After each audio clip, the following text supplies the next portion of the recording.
తన అమూల్యమైనటువంటి రక్తము ద్వారా మనుషులందరికీ ఒక్కసారి ఆయన పాప విమోచన కలిగించాడు. తన మరణము ద్వారా యేసయ్య ఒక్కసారి బలి అయిపోయి అందరి కోసం బలి అర్పించి తిరిగి లేవడము వలన లోకములో అందరికీ విమోచన వస్తుంది. లోకములో ఉన్న పాపము నుండి విమోచన వస్తుంది. ప్రతి ఒక్కరికి విమోచన, పాపము నుండి విమోచన యేసు వలన వస్తుంది. ఆ ఒక కార్యం దేవుడు చేస్తాడు కదా, ఆ ఒక కార్యములో మరి ఎవరు చేయలేడు. ఆ పని ఎవరి వలన కాదు, ఒక యేసు వలనే అవుతుంది. అంటే దేవుని వలన కలిగే పని. అంటే నీవు పరిశుద్ధుడిగా కావాలి అంటే నీ అంతటి నీవు కాలేవు. నీ దగ్గర వెండి ఉండొచ్చు, బంగారం ఉండొచ్చు, ధనం ఉండొచ్చు, గొప్ప పేరు ప్రతిష్టలు ఉండొచ్చు. నువ్వు ఎంత వాడివైనా సరే నీవు పరిశుద్ధుడుగా కాలేవు.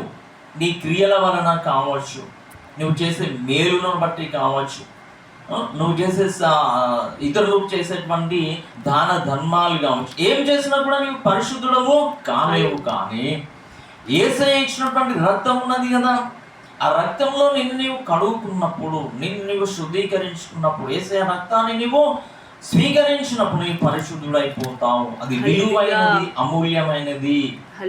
అది ధనానికి దొరకదు, బంగారానికి దొరకదు, వెండికి దొరకదు. యేసు చేసే ఏ పైన సరే, ఏ పని అయినా సరే అది ఎలా విలువైనది, అమూల్యమైనది. ఆ విధంగానే యేసు మాటలు కూడా విలువైనది. యేసయ్య చెప్పే ప్రతి మాట కూడా విలువైనది. యేసయ్య మాట వలనేమో బ్రతుకు మారిపోతాం. ఉన్నదా, ఎన్నోసార్లు మనం చూస్తూ ఉంటాం. బాగా త్రాగుబోతులు కానీ, వ్యభిచారులు కానీ, లోకంలో పాప బంధకములలో ఉన్నటువంటి వాళ్ళందరూ కానీ ఏదో ఒక సభలో, ఏదో ఒక కుటుంబంలో దేవునికి వాక్యాన్ని విని, దేవుని యొక్క మాటలు విని వాళ్ళు బ్రతుకునే మార్చుకున్నారు. లేదా అప్పటి వరకు ఎంతో మంది చెప్పారు, ఎంతో ధనాన్ని వెచ్చించారు, ఎన్నో తిరిగారు, కానీ కార్యము జరగలేదు. వాడిలో మార్పు రాలేదు, వ్యక్తిత్వంలో మార్పు రాలేదు, వాడి త్రాగుల్లో మార్పు రాలేదు, వాడి బ్రతుకులో మార్పు రాలేదు, వాడి సమస్యలో మార్పు రాలేదు. మరి ఎప్పుడు వచ్చిందయ్యా నీకు మార్పు? యేసయ్య మాట వలన మార్పు వచ్చింది.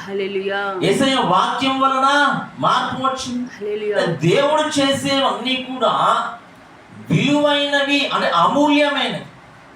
దానికి వెల కట్టలేము. దేవుడు చేసే ఏ కార్యాన్ని కూడా నీవు వెల కట్టలేవు.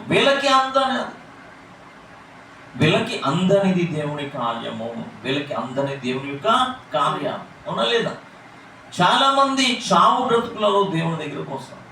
ఏదో ఒకటి రోగం వచ్చు, ఏదో ఒక సమస్య వచ్చు, ఇక చావు బ్రతుకులో దేవుని దగ్గరకు వచ్చినప్పుడు చాలా మందిని ఆయన కాపాడాడు. మరణ పడకలో నుండి ఆయన రక్షించాం.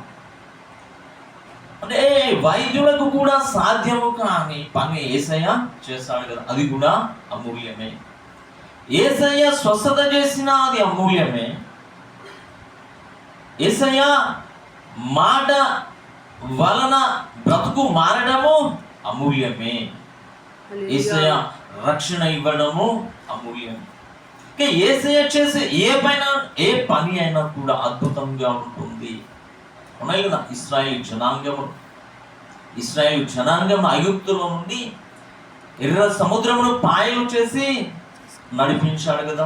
ఆరిన నేలగా ఎర్ర సముద్రము, అంత పెద్ద సముద్రము దేవుడు నీళ్ళని 2 పాయలుగా చేసి ఆరిన నేలగా మార్చి ఆ నేలలో నడిపించి ఒక అద్భుతం, ఒక ఆశ్చర్యం.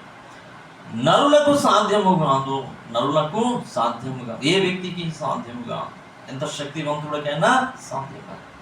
ఒక అసాధ్యమైన పనిని సాధ్యము చేయగలవాడే దేవుడు. దేవుడు అనేటువంటి పదానికి అర్థం ఏమిటంటే అసాధ్యమైన దానిని సాధ్యము చేయవాడు దేవుడు. అసాధ్యమైన దానిని సాధ్యము చేయవాడు. మరణము